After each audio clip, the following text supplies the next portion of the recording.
Assalamualaikum warahmatullahi wabarakatuh. Waalaikumsalam. Bismillahirrahmanirrahim. Innal hamdalillah nahmaduhu wa nasta'inuhu wa nastaghfiruh wa na'udzu billahi min shururi anfusina wa min sayyiati a'malina. Man yahdihillahu fala mudilla lahu wa man yudlilhu fala hadiya lahu. وأشهد أن لا إله إلا الله وحده لا شريك له وأشهد أن محمدا عبده ورسوله وحبيبه وصفيه خير نبي أرسله الله رحمة للعالمين بشيرا ونذيرا. اللهم صل وسلم وبارك عليه وعلى آله. أما بعد. Para hadirin jamaah Masjid Al-Hidayah yang dirahmati Allah Subhanahu wa taala. Alhamdulillah wa syukurillah. Di siang hari ini kita masih di dalam bimbingan dan taufik Allah Subhanahu wa taala, sehingga kita sama-sama telah dapat melaksanakan kewajiban kita yang merupakan tiang agama, merupakan kewajiban salah satu daripada rukun Islam yang sangat penting, yaitu melaksanakan salat zuhur berjamaah. Alhamdulillah wa syukurillah, setelah salat zuhur, apabila telah kita laksanakan kewajiban ini, alangkah baiknya kita merenungi, mentadaburi firman-firman Allah Subhanahu wa taala, yaitu Al-Qur'anul Karim, yang mana ini adalah merupakan pedoman hidup kita agar supaya kita dapat menjalani kehidupan yang penuh cobaan ini dengan selamat fid dunya wal akhirah. Hadirin sekalian, di minggu yang lalu kita telah baca dan renungi surah Al-Alaq, surah yang pertama diturunkan kepada junjungan kita Nabi besar Muhammad SAW, dan juga pertanda bahwa beliau telah mengemban suatu risalah, diutus dan diangkat menjadi rasul, menjadi nabi dan rasul, untuk menyampaikan firman-firman Allah Subhanahu wa taala yang disampaikan kepada beliau. Diawali firman tersebut seperti yang telah kita jelaskan pada minggu yang lalu, dengan perintah untuk membaca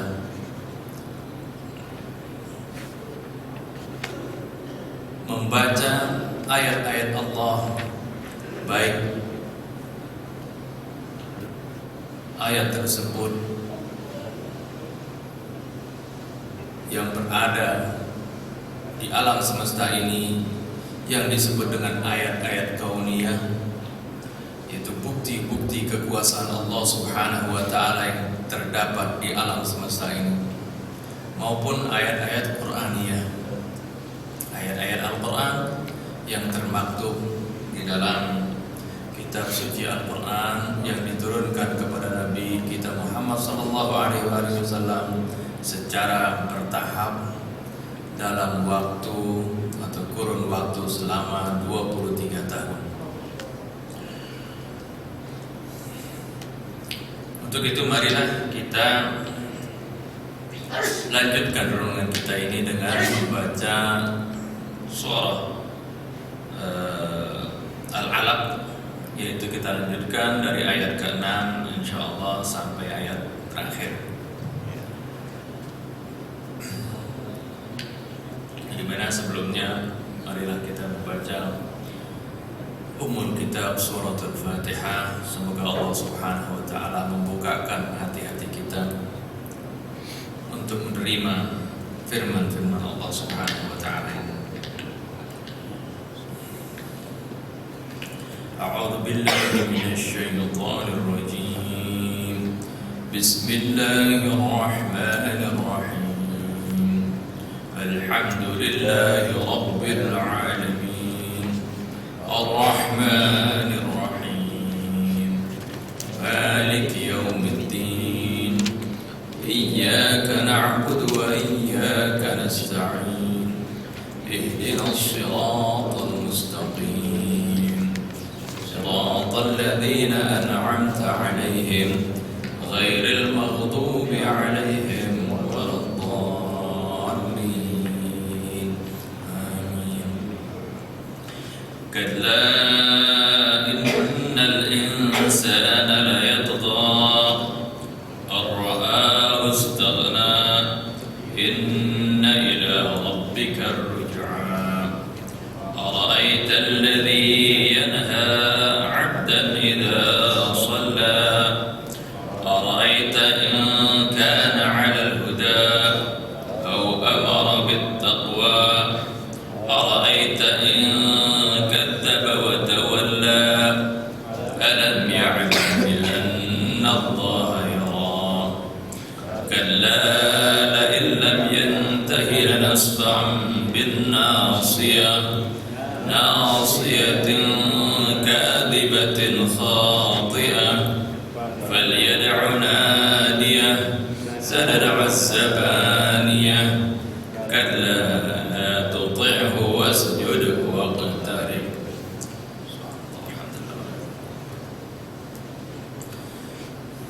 Ayat yang ke-6 sampai ayat yang ke-19 ini itu merupakan satu kesatuan dengan ayat 1 dan 5, itu masuk dalam surah Al-Alaq.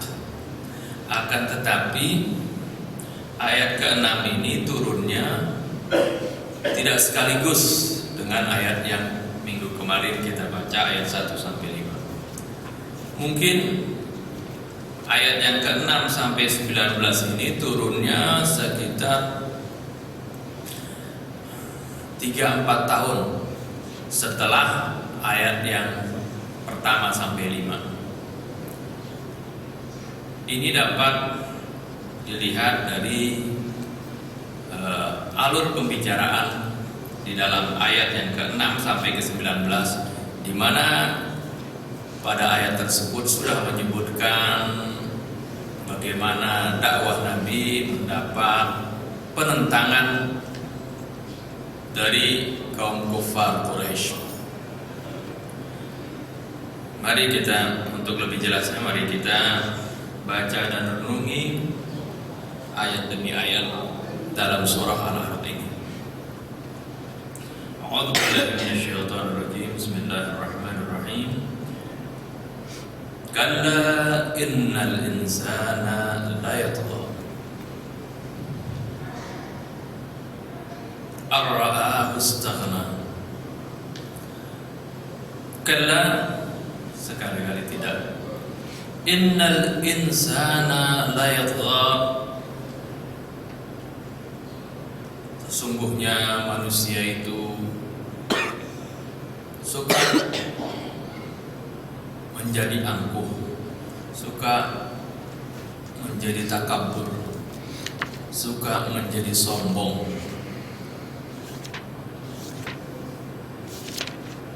Kapan itu terjadi? Ar-ra'ahu istaghna, manakala dia melihat dirinya sudah merasa cukup, manakala dia melihat dirinya sudah tidak butuh kepada orang, manakala dia melihat dirinya sudah mampu, sudah kaya, biasanya pada saat itulah timbul rasa sombongnya. Pada saat miskin mungkin dia melas-melas, dia merendahkan diri. Tapi pada saat dia mempunyai kemampuan, mempunyai ilmu, mempunyai kekayaan, pada saat itu dia merasa sombong. Kalla innal insana la yatgha ar-ra'ahu istaghna. Tatkala dia melihat dirinya merasa cukup. Ini bahaya sekali sifat sombong ini, karena akan dapat mencelakakan manusia siapapun dia. Apakah dia orang biasa atau dia orang yang berilmu, seorang kaya, siapa saja. Iblis tergelincir karena sifat kesombongan ini. Dan juga kita harus perhatikan di dalam surah Isra, Allah Subhanahu wa ta'ala mewanti-wanti kita ketika Allah berfirman, wa qadha rabbuka alla ta'budu illa iyyah wa bil walidaini ihsana. Allah telah memerintahkan, mewajibkan kepada kalian agar supaya kalian tidak menyembah kecuali kepada Allah. Terus setelah perintah kewajiban menyembah kepada Allah dan tidak mensekutukannya dengan suatu, diperintahkan wa bil walidaini ihsana, dan berbuat baik kepada kedua orang tua. Nah, ini diingatkan ayat berikutnya, imma yablughanna indakal kibaru ahaduhuma aw kilahuma fala taqul lahumā uffin wa la tanharhumā. Manakala salah satu di antara kedua orang tuamu atau kedua-duanya mencapai usia lanjut, fala taqul lahumā uffin, sekali-kali jangan kalian katakan jangan kalian ucapkan kata-kata kasar terhadap orang tua. Di sini disebutkan ya blughanna indakal kibara ahaduhuma aw kilahuma. Itu manakala salah satu di antara kedua orang tua kita mencapai usia lanjut atau kedua-duanya. Artinya biasanya kalau orang tua kita sudah jadi kakek-kakek, nenek-nenek, sudah berusia lanjut, dia tidak gagah lagi, tidak kuat lagi seperti dulu bisa marahin kita kalau kita salah, ya. Tapi pada saat itu, pada saat kedua orang tua kita berusia lanjut, kita pada saat itu sudah dewasa, sudah punya ilmu, sudah punya harta, sudah punya kekayaan. Nah, pada saat itu biasanya seorang anak merasa, dia sudah gagal, dia sudah tidak butuh lagi kepada bantuan orang tuanya. Nah, pada saat itu biasanya dia suka timbul rasa sombong ini. Oleh karena itu Allah nasihatkan, fala taqul lahumā uffin. Jangankan kita mau mencaci maki, menghardik, kata bilang saja ketika kita dipanggil, kita dilarang. Perbuatan itu udah bagian daripada dosa besar. Apalagi sampai orang durhaka kepada kedua orang tuanya. Jadi kembali kepada ayat ini, innal insana la yatgha ar-ra'ahu istaghna. Sungguh manusia suka menjadi melampaui batas, suka menjadi takabur, suka menjadi sombong, angkuh manakala dia melihat dirinya telah merasa cukup, melihat dirinya sudah kaya, ya, tidak butuh kepada orang lain. Dilanjutkan ayat berikutnya, inna ila rabbikar ruj'a. Ini ayat ini ada berhubungan dengan ayat sebelumnya yang perintah membaca tadi, ya, membaca, mempelajari ilmu pengetahuan. Biasanya kalau orang yang punya ilmu, ya, akan diberikan karunia Allah Subhanahu wa taala, kekayaan dan sebagainya, ya, dengan kepandaian setelah dicapai oleh si manusia tadi. Nah, janganlah diingatkan, jangan menjadi sombong. Jadi ayat ini dengan ayat sebelumnya berkaitan, walaupun turunnya beberapa tahun setelah ayat yang kelima tadi. Dan setelah ayat yang kelima dari surah Iqra sudah turun ayat-ayat yang lain. Turun surah Al-Mudaththir, surah Al-Muzammil, surah Al-Qalam, udah turun ayat-ayat itu. Al-Kafirun, ya, Al-Lahab, udah keluar, baru turun ayat ini. Tapi itu serasi, semuanya berkaitan ini dengan ayat ini dan ayat sebelumnya, ya. Karena ini adalah firman Allah Subhanahu wa ta'ala. Inna ila rabbikar ruj'a. Diingatkan, ya. janganlah kalian sombong. Walaupun kalian sudah kaya, walaupun kalian sudah merasa mampu, mempunyai kekuasaan, jangan menjadi sombong. Ingatlah, inna ila rabbikar ruj'a, sungguhnya kepada Tuhanmu lah kamu akan dikembalikan. Semuanya kita akan kembali kepada Allah. Berapa sih umur kita? Ya, sampai berapa umur kita paling panjang? Kata Nabi, a'maru ummati ma baina sittin wa sab'in. Umur umatku ini umurnya rata-rata antara 60 dan 70 tahun. Ya. Jadi umur kita kalau sudah 40, 50 rata-rata ini ya, mungkin tinggal 10 tahun lagi ya, ada yang 5 tahun lagi. Itu hendaknya kita ingat, tidak ada manusia yang abadi. Tidak ada umur yang sekarang, jarang sekali yang sampai 100 tahun pun sudah jarang. Ini Allah Subhanahu wa taala ingatkan, inna ila rabbikar ruj'a, sungguhnya kepada Tuhanmu lah kalian akan dikembalikan. Kemudian ayat berikutnya mengingatkan, ya, ayat berikutnya ini turun membicarakan peristiwa bagaimana sudah ada penentangan dari Abu Jahal CS. Dakwah Nabi kita Muhammad SAW mengajak mereka untuk tidak mensekutukan Allah, untuk menyembah Allah yang Esa, mendapat tantangan dari Abu Jahal dan kelompoknya. Bahkan diceritakan dalam satu asbabun nuzul bagaimana tatkala Nabi kita Muhammad SAW salat di Ka'bah, ya, Abu Jahal senantiasa melarang Nabi. Bahkan terkadang ya, pernah mengambil kotoran onta, isi perut onta, pernah ditaruh di teguk Nabi pada saat Nabi sedang sujud. Dia tidak senang, dia melarang ya, Nabi menjalankan perintah Allah Subhanahu wa taala. Oleh karena ini turun ayat yang ini, ara'aital ladzi yanha 'abdan idza shalla. Tidakkah kau perhatikan seorang yang suka atau selalu melarang 'abdan idza shalla, seorang hamba Allah yang sedang sholat. Ini pada waktu itu firman ini ditujukan memang kepada Abu Jahal, tapi di dalam Al-Qur'anul Karim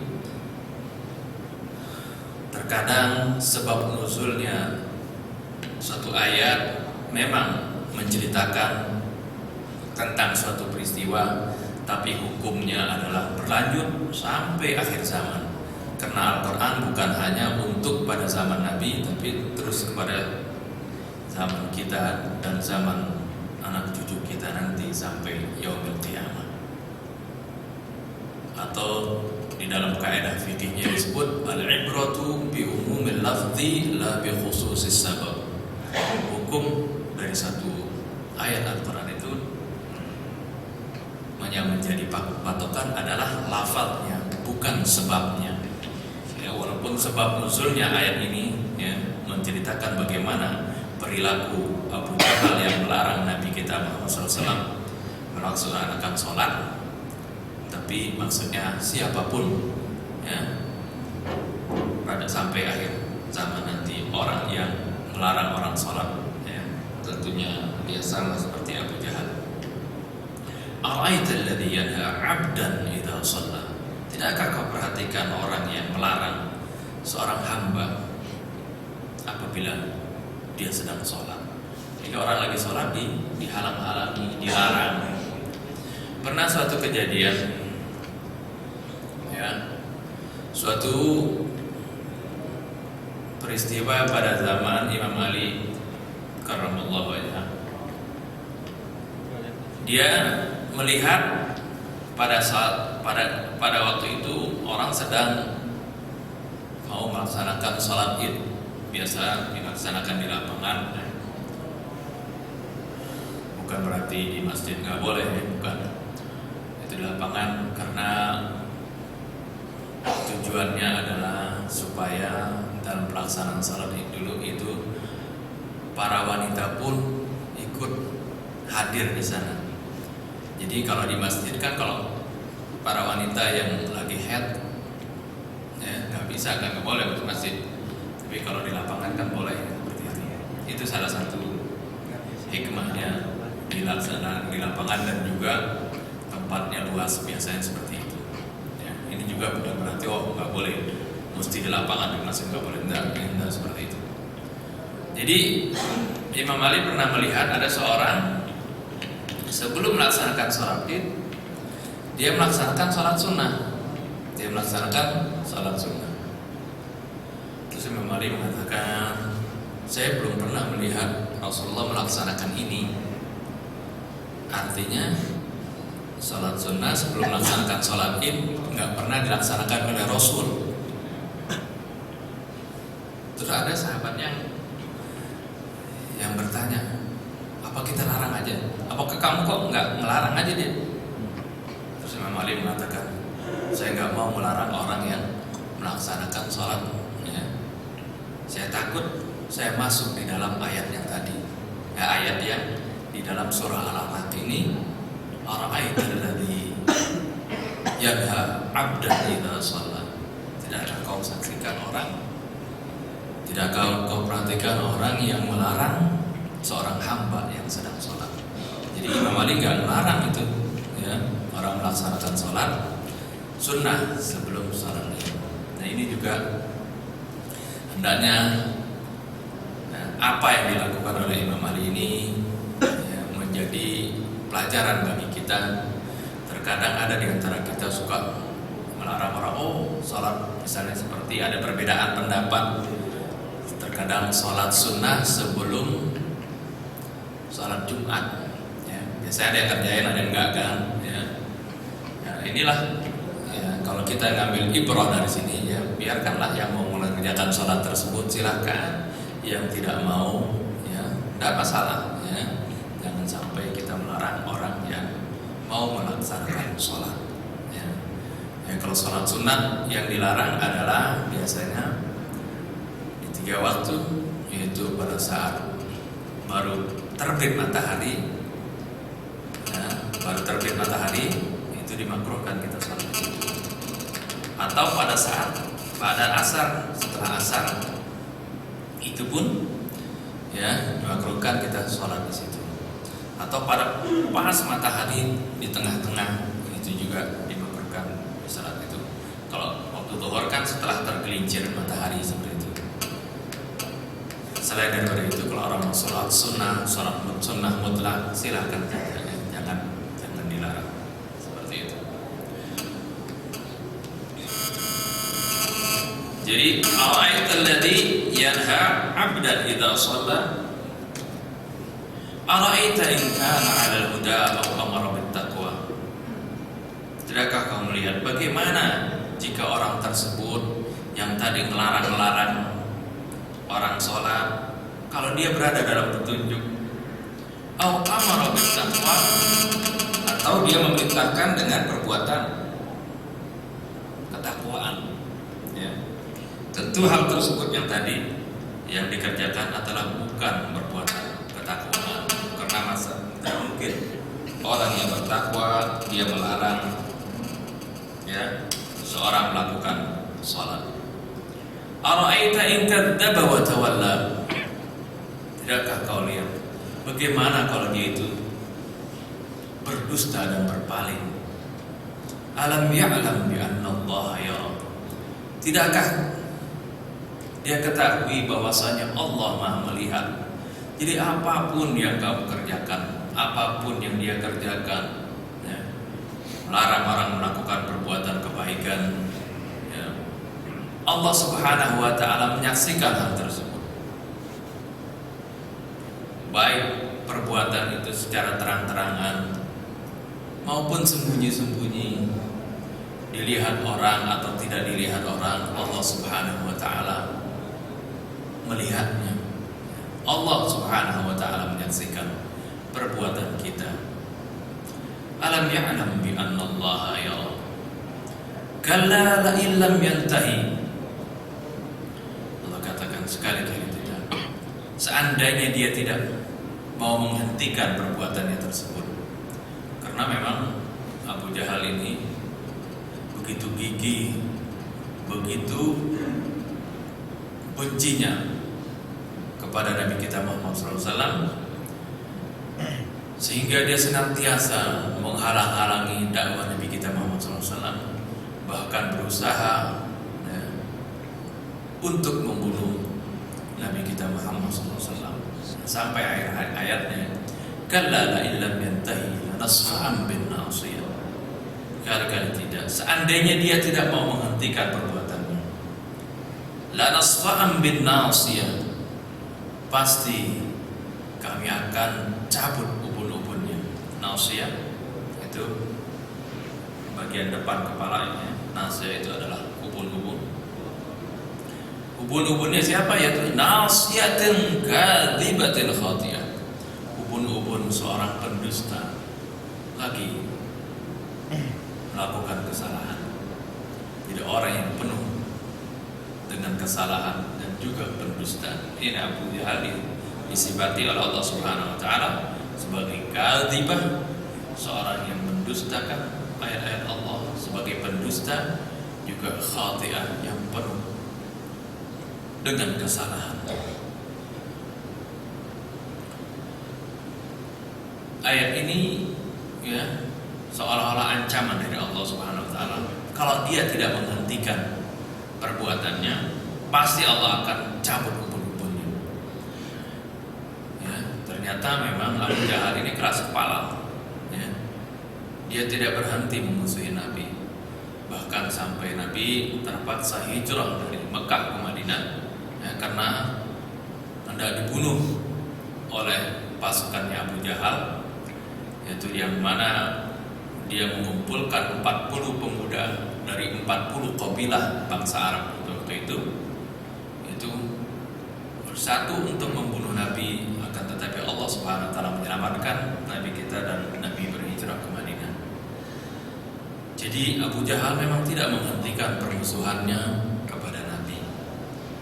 Ya, ini adalah merupakan janji Allah. Kalla la illam yantahi, seandainya dia tidak menghentikan perbuatan itu, la nasfa'an bin nasiyah, kami akan cabut ubun-ubunnya. Ya. Ini baik, maksudnya bisa ini berarti di dunia atau di akhirat. Artinya Allah akan balas dia. Ternyata ya, Abu Jahal ini tatkala Nabi sudah di Madinah dan terjadi peperangan Badar, Abu Jahal terbunuh pada peperangan itu. Ya, Abu Jahal terbunuh pada peperangan Badar. Nasiyatin kadzibatin khati'ah falyad'u nadiyah. Silahkan ya, falyad'u nadiyah, silahkan dia memanggil, menyeru, mengajak pasukannya. Nadiyah itu kelompoknya boleh, pasukannya, keluarganya. Silahkan ya, dia mengumpulkan pasukannya. Memang benar, dan kejadian ini bagaimana Abu Jahal, kalau dia mungkin hanya keluarganya saja atau dia saja yang melakukan pembunuhan terhadap Nabi, pasti nanti ada balasan dari keluarga Nabi. Oleh karena itu dia bersiasat bagaimana caranya supaya keluarga Nabi ini, Bani Abdul Muttalib, tidak bisa membalas kalau dia membunuh Nabi. Itu oleh karena itu dia bersiasat dengan mengumpulkan setiap kabilah satu orang pemuda. Jadi ada 40 kabilah di bangsa Arab itu, masing-masing mengutus satu pemuda yang gagah ya, sebagai perwakilan dari kabilahnya untuk membunuh Nabi. Ini siasat Abu Jahal supaya nanti kalau mereka semuanya bergabung membunuh Nabi, keluarga Nabi mau menuntut balas, ternyata susah karena semua kabilah ikut berembuk membunuh Nabi. Ini kadang-kadang makar dilakukan dengan berbagai cara ya, supaya orang yang dianiaya tidak bisa menuntut balas. Itu juga dilakukan oleh Abu Jahal seperti itu. Akan tetapi tetapi wa makaru wa makarallah wallahu khairul makirin. Mereka membuat tipu daya, mereka membuat tipu muslihat, mereka membuat rencana. Wallahu khairul makirin, akan tetapi Allah lah sebaik-baiknya membuat rencana. Ya. Akhirnya gagal. Bagaimana walaupun mereka sudah menghubung rumah Nabi, sudah siap dengan senjata terhunus, Nabi SAW keluar dari rumahnya dan mereka Allah Subhanahu Wa Taala tidurkan. Sampai Rasulullah membaca wa ja'alna min baini aydihim saddan wa min khalfihim saddan fa aghshaynahum fahum la yubsirun. Bahkan Rasulullah SAW ngambil abu yang ada di situ, masing-masing di atas kepala pemuda itu ditaruhin abu itu, semuanya ditaruhin abu di atas kepalanya. Artinya itu sebagai isyarat kepada mereka kalau Nabi mau ketika dia tidur, Nabi bisa aja bunuh mereka kan, tapi nggak bilang. Jadi Rasulullah keluar setelah meratakan abu-abu di atas kepalanya masing-masing. Nah, itu setelah Nabi hijrah seperti itu. Ya, ini dikatakan ayat yang ke-17, faliyad'unani. Silahkan mereka menyeru, memanggil pasukan mereka, kelompoknya, keluarganya, silahkan. Sanad'u Zabaniyah, kami pun akan memanggil malaikat Zabaniyah. Ya, ini Zabaniyah adalah istilah atau nama malaikat yang berada di neraka, malaikat Zabaniyah. Kalau menjaga, kita kenal biasanya malaikat yang menjaga pintu neraka adalah malaikat Malik, ya. Tapi malaikat yang melakukan, yang menyiksa orang-orang kafir, yaitu adalah malaikat Zabaniyah. Sanad'u Zabaniyah. Jadi ketika mereka memanggil pasukan Abu Jahal, saya memanggil pasukannya, memanggil kelompoknya, kabilahnya, Allah janji sanad'u Zabaniyah, kami akan panggil Zabaniyah, malaikat Zabaniyah. Jadi memang ya, diriwayatkan banyak riwayat-riwayat yang menceritakan pada saat perang Badar, di mana jumlah kaum muslimin pada waktu itu tidak sebanding dengan kufar, peralatan perangnya juga, persenjataannya tidak memadai, tidak seperti yang dibawa orang-orang kafir. Itu banyak yang menyaksikan bahwasanya katanya orang-orang kafir itu melihat seolah-olah pasukan kaum muslimin itu dibantu oleh pasukan para malaikat. Ini mungkin adalah misdaqan atau pembenaran daripada ayat ini, ya. Dan banyak yang sahabat yang menceritakan setelah peristiwa itu dibilang, terkadang saya waktu mau memenggal kepala musuh, itu belum sampai saya memenggal, belum kena itu kepalanya sudah jatuh duluan. Banyak dibantu oleh malaikat yang seperti itu. Jadi sanad'u Zabaniyah.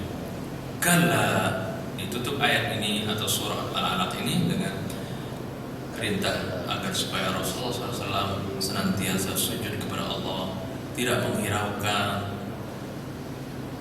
larangan, rintangan yang dilakukan oleh musuh-musuh beliau. Kala la tuti'hu wasjud lil muqtarib, sekali-kali tidak, maka janganlah kau ikuti mereka itu.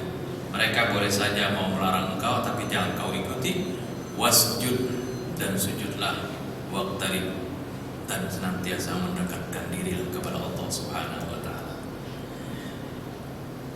Ini ayat terakhir, wasjud waqtarib, ini perintah sujud dan mendekatkan diri kepada Allah. Ini termasuk surah As-Sajdah, arti surat yang ada perintah sujud tilawah di sini. Ya, kita tidak lakukan lagi tadi. Jadi disunahkan kalau kita lagi baca Quran, ya, ketemu surah ini, ya, ada perintah wasjud waqtarib, kita sujud, ya, sujud, ya, dengan mengucapkan sajada wajhi lilladzi khalaqahu wa sawwarahu wa syaqqa sam'ahu wa basarahu fatabarakallahu ahsanul khaliqin. Tapi kalau tidak hafal, kita baca ya, seperti biasa kita sujud subhana rabbil a'la wa bihamdi, ya. Dan banyak ada ayat-ayat yang lain seperti wa yakhiruna yakhruna lil adqan yabkun wa yaziduhum khusyu'a. Jadi ayat-ayat yang memerintahkan disunahkan kita sujud pada waktu itu. Ya, ini saja yang dapat saya sampaikan dari kajian kita tentang surah Al-Alaq. Melanjutkan kajian yang lalu, mudah-mudahan apa yang telah kita baca dan renungi meresap, menambah keimanan kita kepada Allah Subhanahu wa taala, menjadi pendorong kita untuk selalu beribadah dan meningkatkan ketakwaan kita kepada Allah. Ini saja, kurang lebihnya saya mohon maaf. Billahi taufiq wal hidayah. Wassalamualaikum warahmatullahi wabarakatuh. Kalau ada pertanyaan, ada yang mau nanya? Tafadhol. Tafadhol.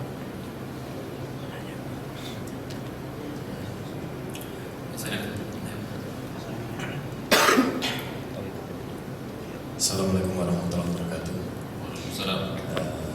Pertanyaannya agak menyimpang, Ustaz. Misalkan saya sholat malam itu kemudian mengimami istri. Nah, sambil istri memegang mushaf untuk kayak menjaga hafalan gitu. Kemudian kalau sholat istri membetulkan itu boleh nggak, Ustaz? Jadi kalau bicara misalkan sampai ayat berapa lupa, istri membetulkan kita aja. Ya, bagus sekali ya. Kita ini memang hendaknya menjadikan Al-Quran ini jangan dijadikan pajangan ya. Kita baca setiap saat. Kalau perlu kita hafalkan, dan alangkah baiknya waktu yang sangat baik itu waktu malam ya. Kita baca Al-Quran ya. Kita sholat malam sambil baca Al-Quran sambil kita misalnya menghafal apa yang kita baca. Boleh sebenarnya kalau misalnya kita sholat, kita pegang Al-Quran juga mushaf waktu kita baca, lagi sholat berdiri, kita pegang mushaf Quran boleh. Mungkin yang murhat mushafnya agak kecil gitu, kita baca, mungkin di sebelah kita biar ada meja ya, karena pada saat kita selesai sujud mau rukuk, kita taruh mushaf, kemudian kita lanjutkan. Atau seperti yang tadi, istri yang megang misalnya, dia lebih dekat dengan meja misalnya ya. Jadi pada saat kita baca hafalan tentunya ya, kalau ada kesalahan istri jadi mengingatkan. Nah, itu hal yang baik ya. Itu tidak ada masalah ya. Itu hal yang baik, karena itu diperintahkan. Nanti setelah surah Al-Alaq ini surah Al-Muddathir, itu bagaimana dulunya Nabi diperintahkan oleh Rasulullah SAW beribadah, sholat sebelum diwajibkannya sholat 5 waktu. Karena kita tahu sholat 5 waktu diwajibkan sekitar tahun ke-10 dari kenabian atau 11 kenabian, pada saat Nabi Isra Mi'raj, itu sholat 5 waktu. Lalu sebelum itu sholatnya Rasul apa? Itu sholatnya Rasul adalah sholat malam itu. Faqra'u ma tayassara minal Qur'an. Maka bacalah apa yang mudah dari Al-Quran ya. Jadi pada saat sholat malam itu Rasulullah baca Al-Quran ya. Bacaan ini juga sangat baik ya. Jadi pada saat kita sholat malam, bacalah ayat-ayat Al-Quran ya. Karena sholat yang baik itu, dan ada hadis Nabi, sholat yang baik itu tulul qiyam, tulul qunut, artinya itu sholat yang dilakukan dengan berdirinya lama ya. Berdirinya lama itu dengan membaca ayat Quran. Sampai kita ketahui Rasulullah pun kalau berdiri sholatnya itu ya, kalau orang suka bilang Rasulullah sholat malam misalnya 11 rakaat, iya 11 rakaat, tapi sujudnya berdirinya itu yang dibaca Rasulullah SAW habis baca Fatihah, baca surah Al-Baqarah sampai selesai, surah Al-Imran, Satu surat gitu, satu surat. Astagfirullahaladzim. Ya. Sahabat, Satu ayat ini lama banget. ya, sahabat. Dan kan itu artinya sahabat pernah ada ya, salah satu sahabat, Allah alam, Ibnu Mas'ud atau Abu Hurairah, pernah mau ngikutin sholat malamnya Rasulullah. Sholat malam ini Rasulullah kalau sholat sendiri ya, panjang ya. Tapi kalau sholat sebagai imam dia tidak banyak. Sholat sendiri, ya, artinya sholat malam, sholat tahajud. Nah, ini ada sahabat ini pengen ikut sholat bersama Rasul. Sholat, maka dia berdiri di belakang Rasul. Rasulullah sholat, kemudian setelah baca Fatihah, dia baca surat Al-Baqarah dimulai. Bacanya juga nggak buru-buru, bacanya dengan tartil, dengan pelan-pelan. Nah, dia lama banget nih sahabatnya, ya, di belakangnya. Mungkin kok nggak ruku-ruku gitu. Mungkin nanti setelah 100 ayat ruku kali ini. Setelah 100 ayat terus masih lanjut. Mungkin setelah 200 ayat, kan Al-Baqarah banyak 280-an ya ayatnya. Setelah 200 ayat masih nggak ruku juga. Pikir Rasulullah sampai selesai. Selesai nih, udah enak kan. Selesai ruku nih kalau pikir. Nggak tahu Rasulullah lanjut lagi ke surat berikutnya. Sampai-sampai dibilang, saya sebenarnya sudah berniat jahat sama Rasulullah waktu itu. Sahabat yang nanya udah selesai sholatnya. Kenapa ternyata? Ya, saya mau tinggalin aja Rasulullah, saya mau duduk aja udah, saya kecapean. Dia nggak kuat ngikutin salatnya Rasulullah. Saya mau tinggalin aja biarin Rasulullah sendiri. Tapi akhirnya nggak sampai diikutin juga itu. Artinya itu begitu apa ya salat Rasulullah pada saat salat sendirinya. Bagaimana khusyuknya, bagaimana Rasulullah SAW walaupun sudah diampuni dosanya yang telah lalu maupun yang kemudian, sampai Sayyidatina Aisyah mengatakan, lima tasna'u hadza ya Rasulullah, sampai melihat ketika kaki-kaki Rasulullah SAW bengkak-bengkak karena lama berdiri. Ya. Biasanya kalau kita berdiri itu darah semuanya nggak ke atas kan, kelamaan berdiri sampai bengkak kaki Rasulullah. Sayyidatina Aisyah sampai nangis melihat kaki Rasulullah. Lima tasna'u hadza ya Rasulullah, kenapa kau kerjakan ini ya Rasulullah? Wa qad ghafarallahu laka ma taqaddama min dzambika wa ma ta'akhkhar. Padahal Allah sudah mengampuni dosamu, baik yang telah lalu maupun yang kemudian. Artinya Allah sudah jamin Rasulullah SAW bersih daripada dosa. Tapi kau kenapa masih melakukan ini ya Rasulullah? Rasulullah hanya menjawab, afala uhibbu an akuna abdan syakur. Masa sih aku gak mau menjadi hamba yang bersyukur kepada Allah. Ini menunjukkan bagaimana Rasulullah SAW bukan berarti Rasulullah sudah dimaafkan dosanya, dia petantang leteng gitu ya. Biasa kan ada orang merasa udah banyak sholatnya, kemudian merasa saya ini orang yang paling suci lah, yang paling alim lah. Ini orang yang lain, kamu ahlunar, ahli neraka. Ini adalah merupakan sifat-sifat yang tidak baik dan sangat bahaya sekali, karena iblis tidak hanya menggoda kita pada saat kita diajak untuk melakukan maksiat. Bukan itu saja, pada saat kita sudah melaksanakan kebaikan pun iblis masih senantiasa menggoda kita. Itu menggodanya dengan apa? Kalau kita udah berbuat baik, digoda supaya ria, ya, supaya sombong, ya, supaya takabur menghinakan orang lain. Akhirnya amal ibadah kita akan sia-sia. Nah, inilah yang hendaknya kita hindari. Ya, sekalipun kita telah melaksanakan perintah Allah Subhanahu wa taala, hendaklah kita penuh harap semoga amal kita diterima, dan jangan sekali-kali kita takabur, menyombongkan diri, apalagi ria, bisa ingin dipuji-puji. Ini saja mungkin jam 1 lagi nggak ada ya. Nanti kita akan lanjutkan surah yang lain. Insyaallah minggu depan kita surah